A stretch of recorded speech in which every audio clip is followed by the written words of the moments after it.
is where we discuss the possibilities.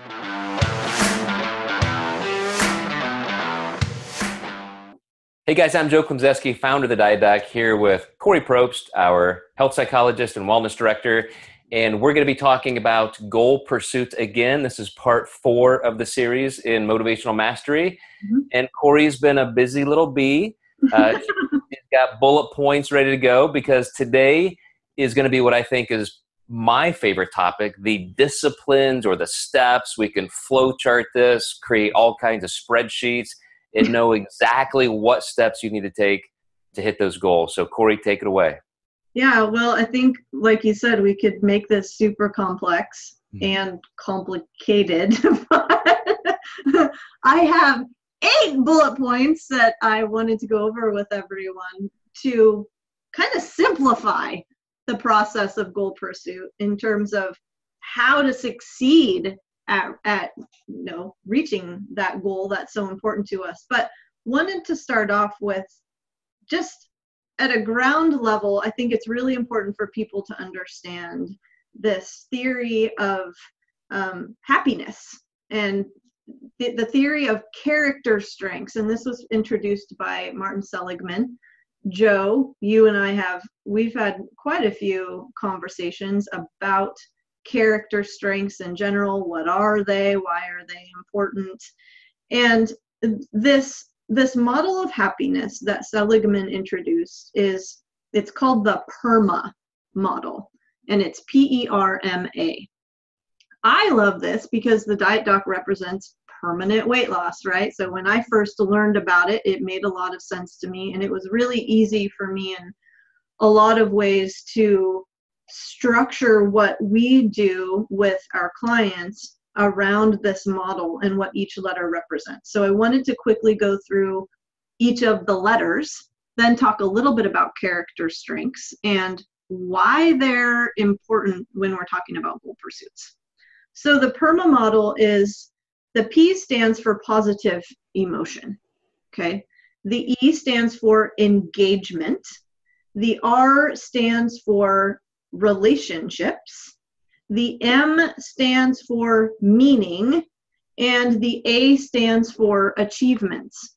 So these are important because when we are involved in a goal that is going to be enduring and one that is going to produce the most motivation and a sense of optimism and vitality and energy, this is what we get from it. These are the positive effects of choosing an appropriate goal for us.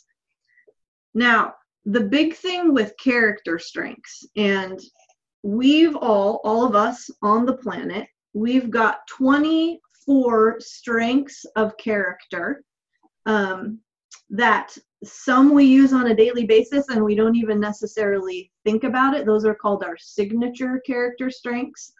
Others may be lower down on the list, and we may want to bolster them. We may want to build them up because they're going to be important in terms of pursuit of our goal. But these 24 character strengths, they're research-based. I'm not pulling this out of thin air. Dr. Martin Seligman has done a ton of work, and he's got books written about them. Joe, I know for people who are watching this book, Character Strengths and Virtues, it's an excellent catalog of the character strengths. And I think it describes a lot of the research that has been done in terms of kind of extracting what those are. Is that right, Joe? Yeah, first of all, it was probably you, I'm very sure of it, who led me to this book years and years ago. And it ended up becoming the cornerstone of my thesis work, which was a parenting memoir, kind of a creative nonfiction work.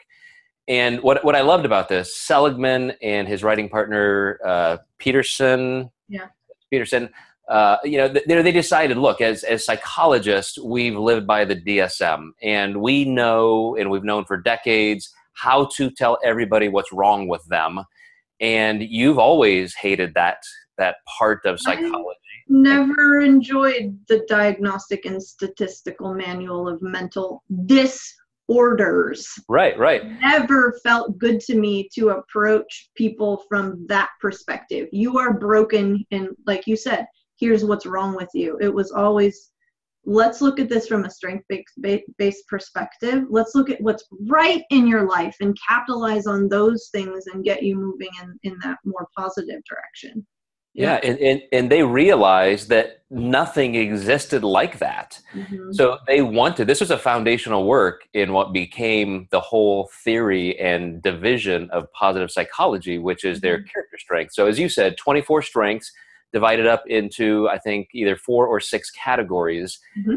And what I love about it, and again, this is something that you and I have talked about many times over the years, is that even with a very specific strength, there's always kind of an opposite side to that coin that you can overuse. So if you're very conscientious, and that is, research shows conscientiousness is the greatest indicator of material success.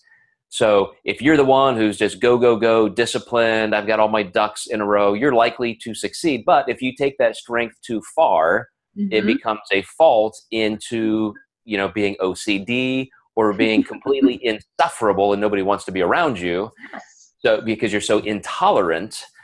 So these things were amazing to me, so much so that I made every one of these character strengths a chapter in my parenting memoir, because these are all strengths and values we want our kids to embody. So I love this work. I've followed Seligman ever since. I know he's got a new book out that we both have, kind of a memoir himself, wrapping up his career. But so that's what we're going to talk about. Go through those PERMA things again for anybody who didn't write them down. P is for positivity. And really what this means is a sense of optimism, because we know that individuals who approach their lives more optimistically as opposed to pessimistically, what's going to go wrong? How am I going to fail? They're not the ones that experience this richness of life and the most enthusiasm, and who have the most grit, the most passion and persistence to keep moving forward, especially when it gets hard. The E is engagement, and that really means finding a sense of flow. I mentioned the word richness a few seconds ago. This is what happens in that, and everything feels like it's in full color, right? There's a sense of selflessness. So we lose the I and the me in it, and it becomes we have this more global perspective, okay?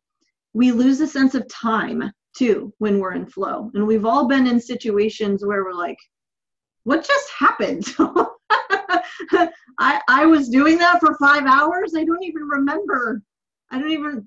When time flies, right? Do you remember who wrote that book, Flow? That became kind of a landmark nonfiction. Joe, I wish I could say his name. I have practiced saying his name. I can see it in my head.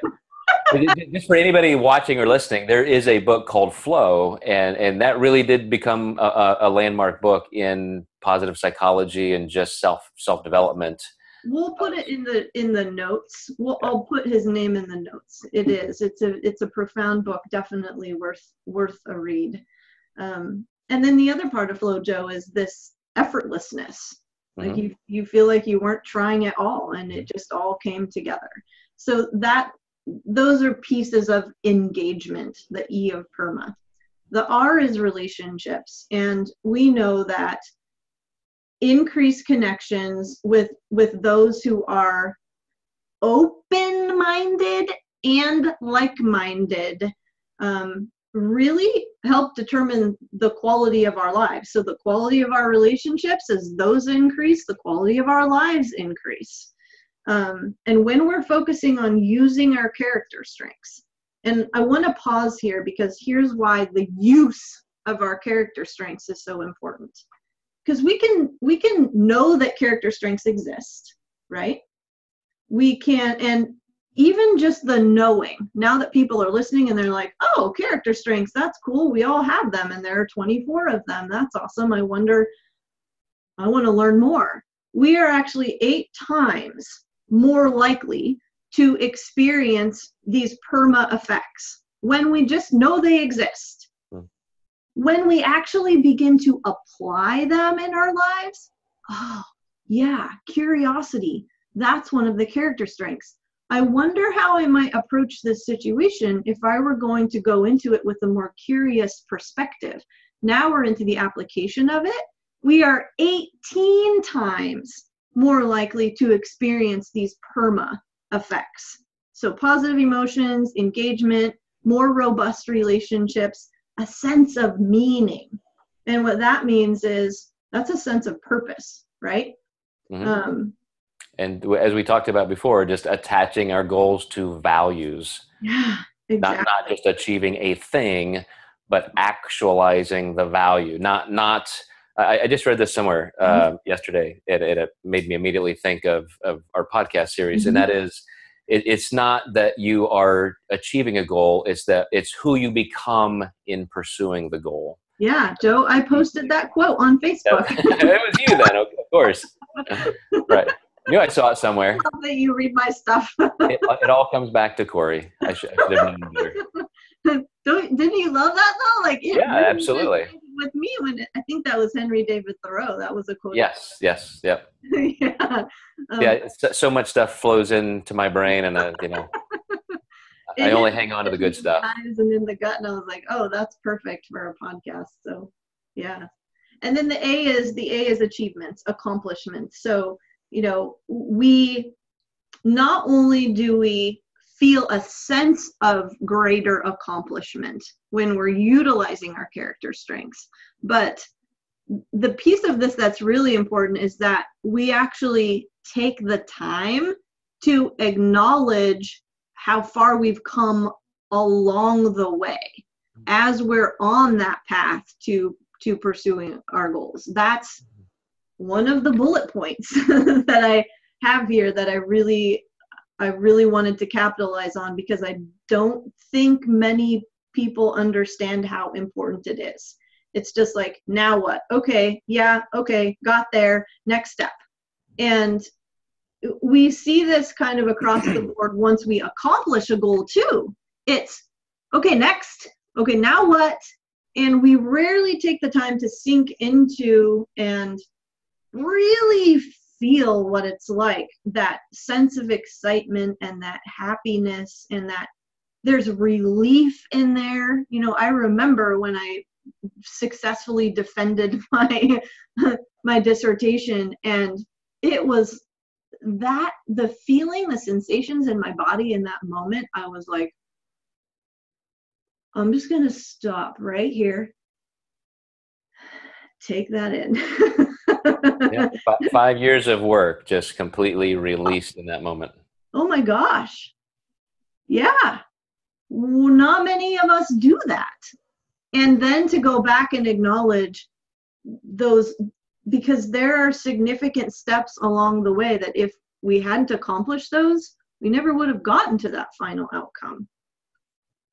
So I think, go ahead. Well, I was going to say, before I unleash you into the 8 bullet points, we're going to have about a minute per bullet point.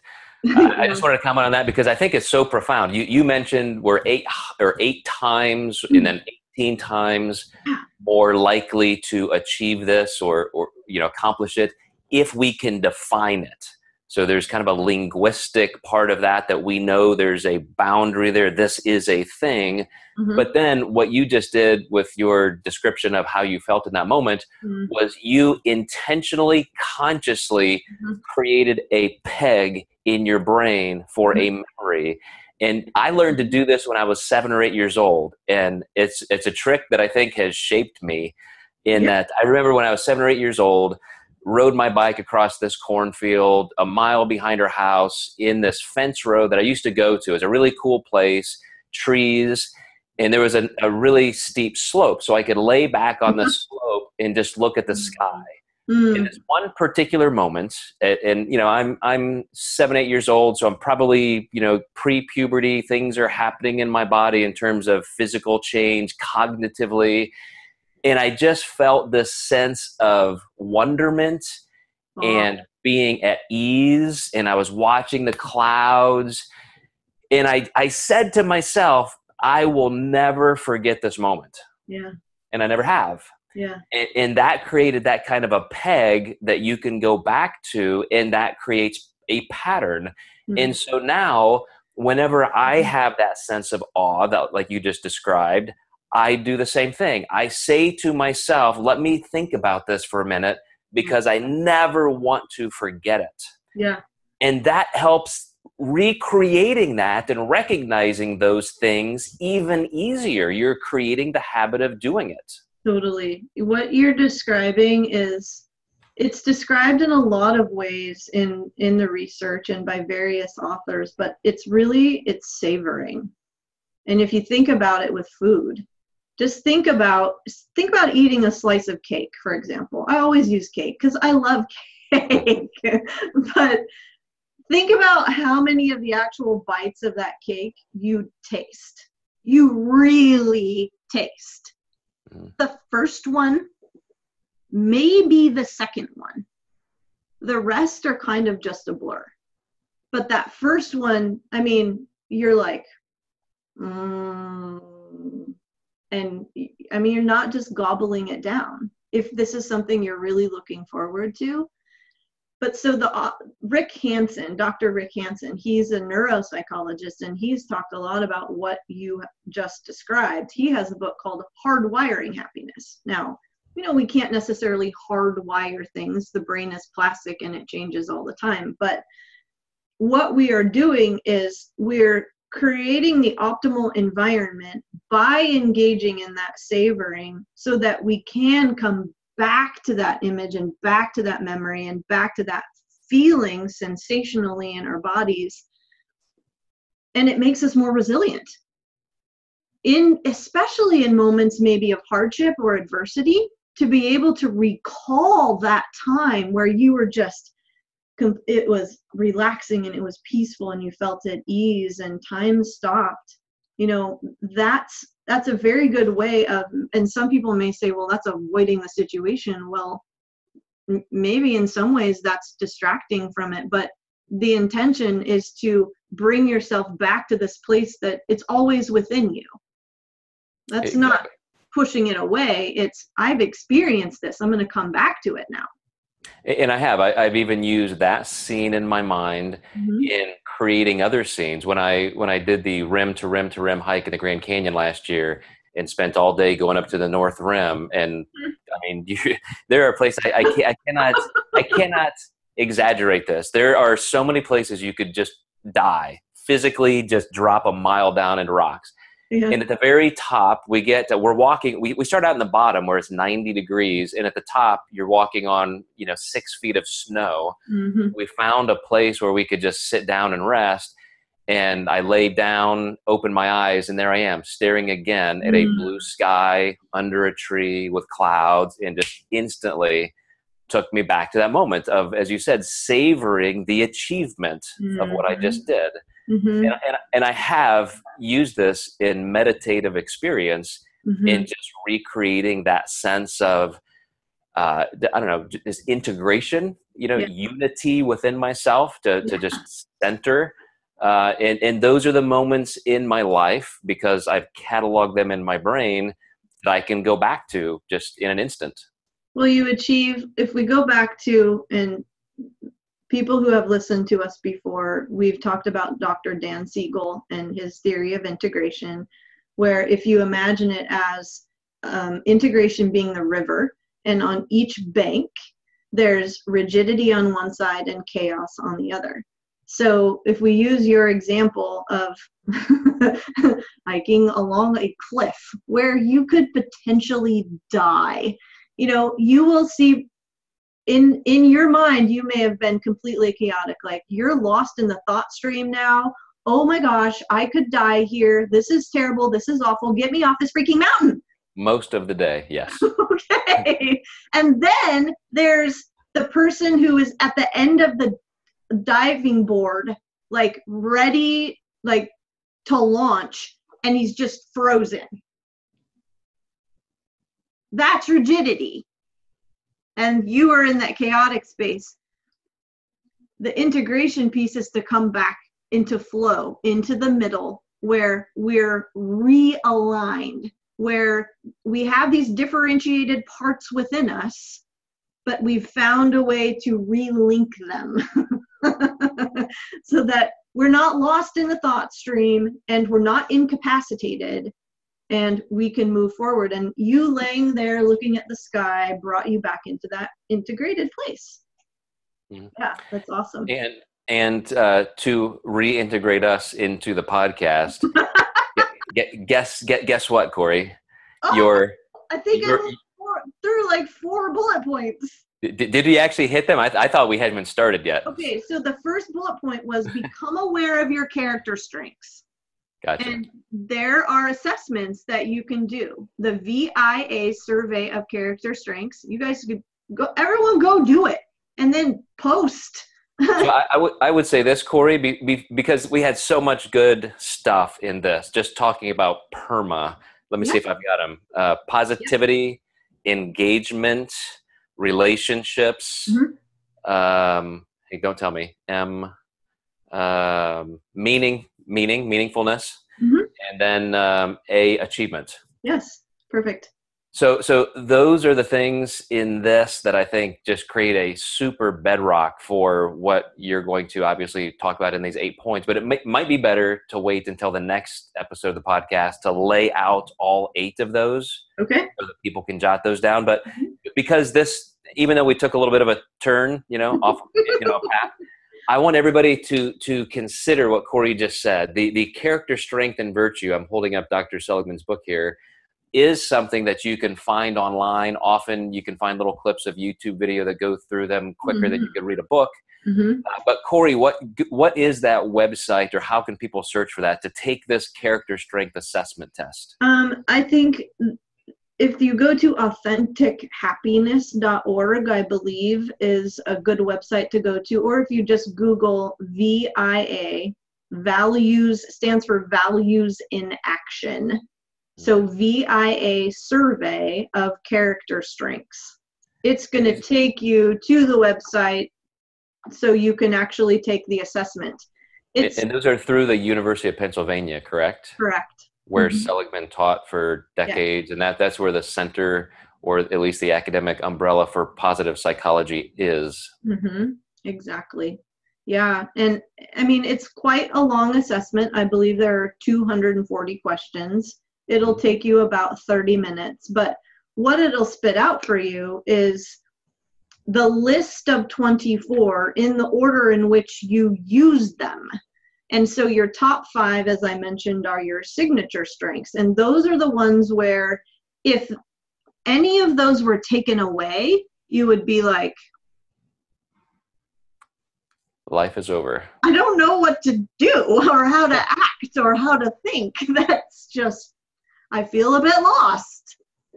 And to your point, Joe, I love too that you can look at each of them on a continuum. We can overuse these strengths and we can underuse these strengths. And so as we're pursuing the goals that are important to us, we can kind of toggle between both ends and be like, why am I struggling so much right now? I'm out of integration. I don't feel like I'm flowing. Am I overusing one of these or underusing one of these? What would it look like to come more into the middle? So there you have it, guys. That is another foundational step toward what we will get to tomorrow, which is the actual steps, the actionable movement you can take toward your goals. Kori has the 8 most profound things you can do to achieve them. But this is really important stuff because, we spent the first 3 or 4 episodes talking about why you would choose a certain goal, how to create the environment for those goals. Are you attaching them to the right things in your life? They're going to bring true fulfillment. Mm-hmm. So that's why this part of positive psychology and the PERMA model is so important before you even get to that spreadsheet that you're going to create in mapping out exactly how you're going to accomplish the goal. Yeah, for sure. Well said, Joe. Thank you. All right, guys. So thank you very much, and continue to give us some feedback. We look at all of your questions and comments, and that helps us create the kind of flow of information that I think will be helpful for you. And as always, Dr. Kori Propst, our health psychologist, just bringing the power to the Motivational Mastery series. Couldn't do it without you, Joe. Thank you.